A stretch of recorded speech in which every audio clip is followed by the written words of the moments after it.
Hello, and welcome back to my channel, or if you're new here, welcome to my channel.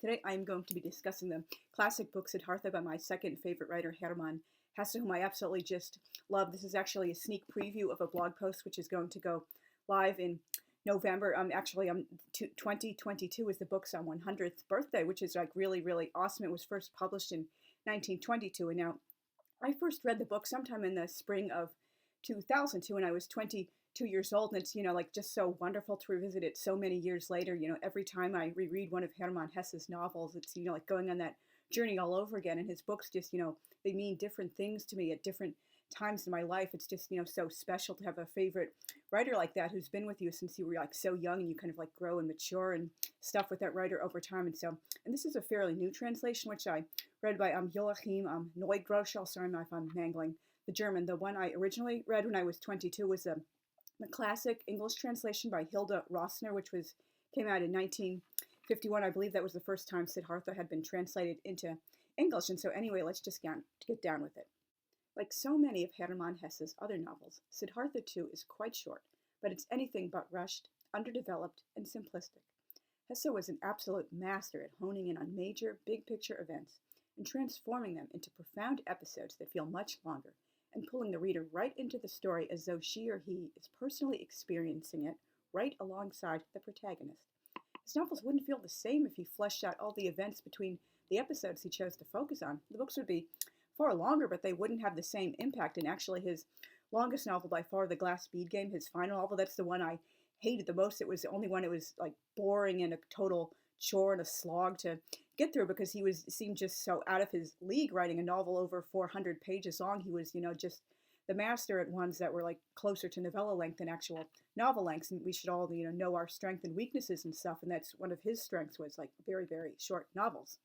Siddhartha was written over two major periods, from December 1919 through May 1922, and various newspapers in both Switzerland and Germany published some of the chapters from August 1920 through July of 1922. The old serialization thing, like books would be published bit by bit, and people would look forward to reading new like excerpts each week or every month until the whole thing was published and they could read it all at once.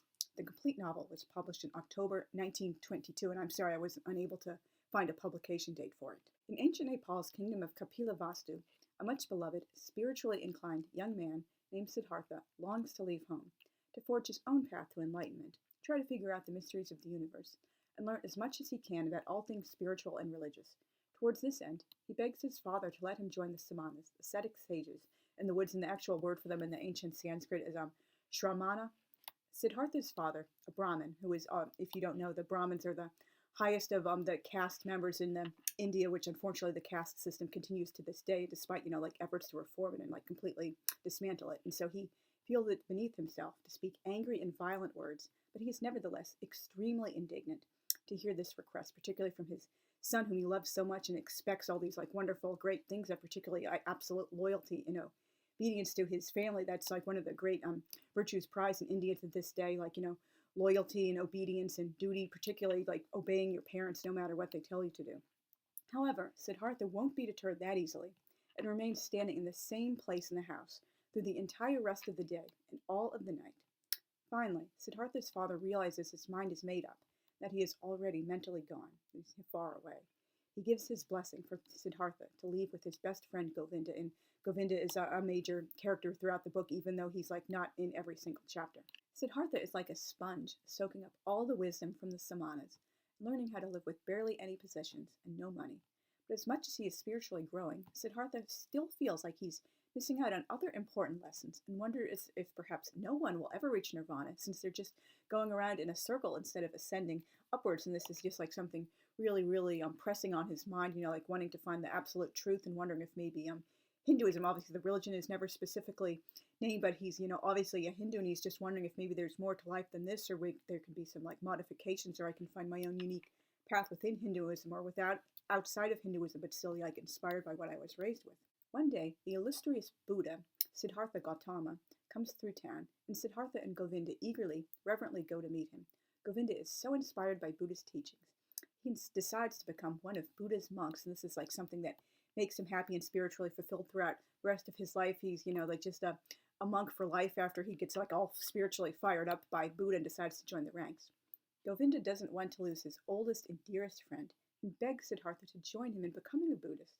Nothing he says or does convinces Siddhartha to change his mind, but right after Govinda leaves to become a novice monk and get the robes, Siddhartha encounters Buddha while he's walking through the garden.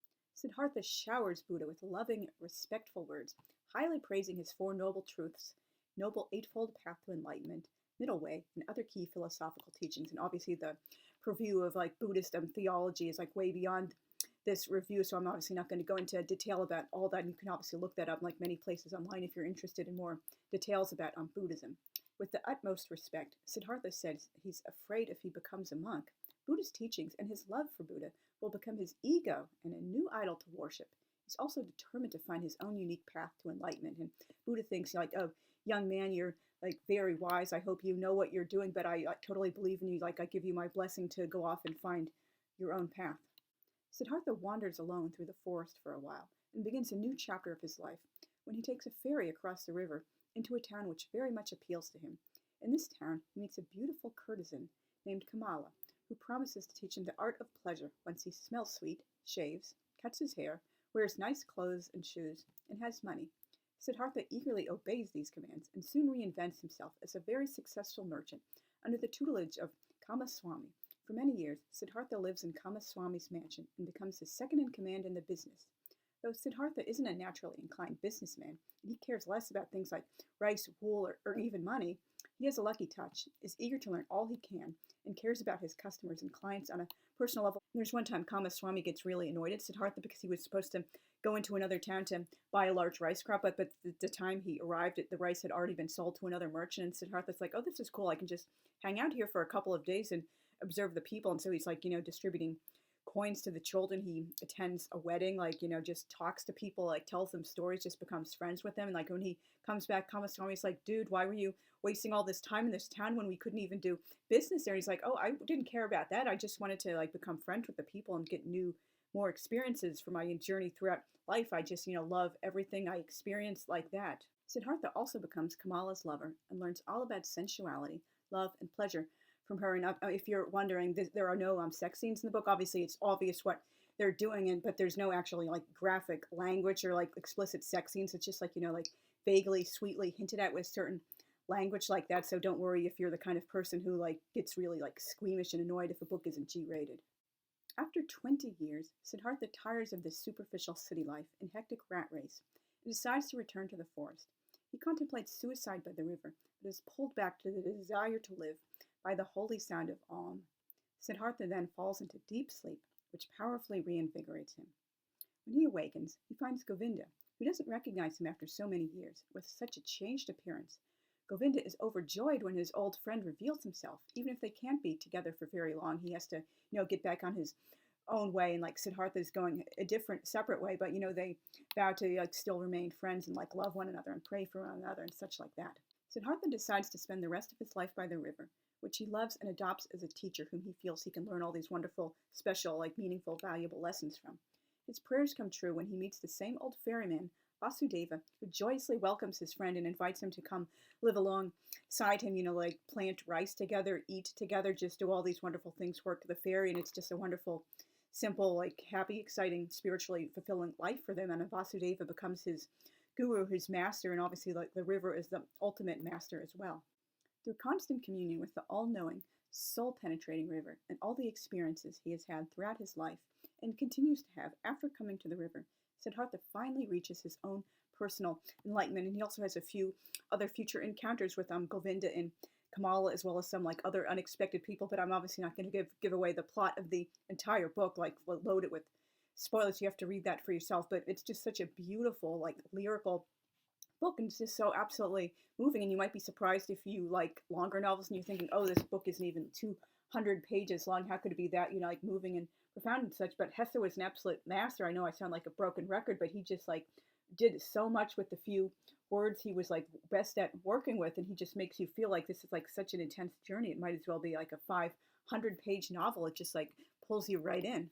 Now, because Siddhartha is in the public domain, in the English-speaking world, you're unfortunately going to find a lot of like really bad editions of it. Not talking necessarily about the translations. The translations are like generally very good, but it's just like the actual formatting of the books. They just seem like, like a lot of people like find these on Amazon, and I find them myself where they're basically like photocopies of public domain works, and they have bad formatting. Like the margins are like just so freaking tiny. It's not even like a normal like 6:9 or 5.5 by 8.5 trim size. They're just like trying to like squeeze in as much text as they can to make the book really, really short. It's just like badly formatted. And another like red flag to watch out for. It was amazing when I was gathering lots of book covers to insert in my blog posts and this video. I found so many that misspelled Hermann Hesse's first name on the front cover. They were spelling Hermann with only one N. That's kind of like a giveaway. That's just like a photocopy and badly formatted of a public domain book. So just, want to watch out for that.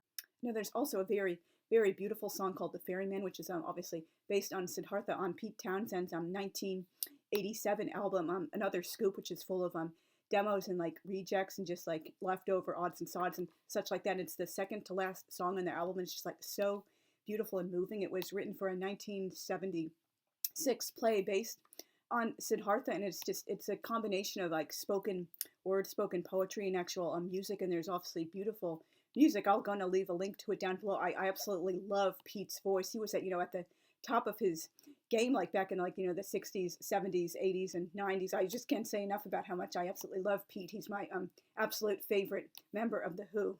So thank you very much for listening. Once again, I cannot recommend Siddhartha or most of Hermann Hesse's other novels highly enough. I just absolutely love him so much, and it's just like being back with a dear old friend every time I read his books, and they just mean like different things to me as I like read them as at different phases throughout the journey in our life. And the next Hermann Hesse novel, which I will be reviewing, is Steppenwolf, which was one of the books which most changed my life the first time I read it when I was 19, turning 20 years old. So look ahead for that if you love classic literature and you're interested in learning more about Hermann Hesse, who's one of my like literary idols and not just like one of my favorite writers. And if you haven't already subscribed, please consider doing so, as well as hitting the notification bell. I absolutely love to see comments from people. Let me know if you guys have read Siddhartha and what you thought of it, and if you've read any of Hermann Hesse's other novels, and if you're just interested in learning more about him, or if you absolutely love him just like I do. And thank you guys very much again for watching. I will see you soon. Bye.